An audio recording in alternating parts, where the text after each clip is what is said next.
नमस्कार मित्रांनो, आजच्या या नवीन व्हिडिओमध्ये आपलं खूप खूप स्वागत आहे।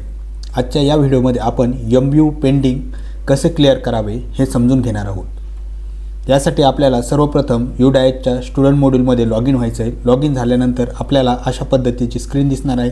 त्यानंतर आपल्याला डाव्या बाजूला MBU मॉड्यूल या नावावरती क्लिक करायचं आहे।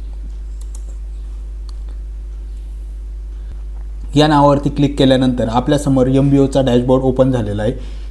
यामधून आपल्याला MBUचे जे एरर आलेले आहेत ते समजून घेणं गरजेचं आहे आणि त्यानंतर आपण MBUचे एरर कसे क्लिअर करणार आहोत हे देखील या व्हिडिओतून समजून घेणार आहोत।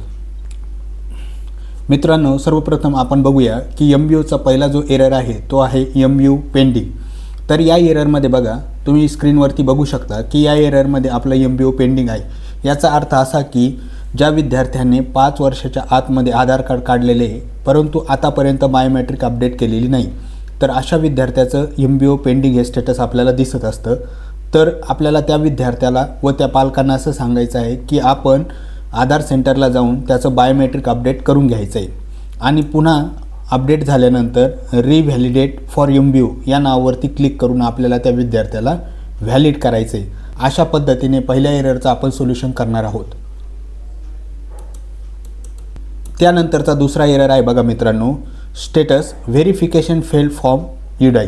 तर आपल्याला त्या विद्यार्थ्याचं नाव जे आधार कार्डवरती आहे व आपल्या शाळेच्या रेकॉर्डवरती आहे ते सेम असणं गरजेचं आहे। बघा, यामध्ये काय काय असणं गरजेचं आहे, तर नावाची स्पेलिंग अचूक अशी जुळायला हवी आपल्या शालेय रेकॉर्डप्रमाणे, म्हणजेच UDIACवरील स्पेलिंग व आधार कार्डवरील स्पेलिंग जुळायला हवी। त्यानंतर जेंडर जुळायला हवं आणि डेट ऑफ बर्थ मिसमॅच असेल तरी देखील आपलं आधार व्हेरिफिकेशन फेल होणार आहे। म्हणून या 3 गोष्टी आपल्याला या ठिकाणी जुळवून घेणं गरजेचं आहे। पहिला आहे नेम, त्यानंतर जेंडर आणि डेट ऑफ बर्थ। या 3 गोष्टी आपण आधार कार्डवरती अपडेट केल्यानंतर पुन्हा आपल्याला व्हॅलिड करायचं आहे आणि तो विद्यार्थी या एररमधून निघून जाणार आहे। 3 नंबरचा स्टेटस आहे बघा मित्रांनो, MBU status MBU not required. तर आपल्याला विद्यार्थ्याला आधार अपडेट करायला सांगायचं नाही आहे, त्याचं बायोमेट्रिक ऑलरेडी अपडेट आहे।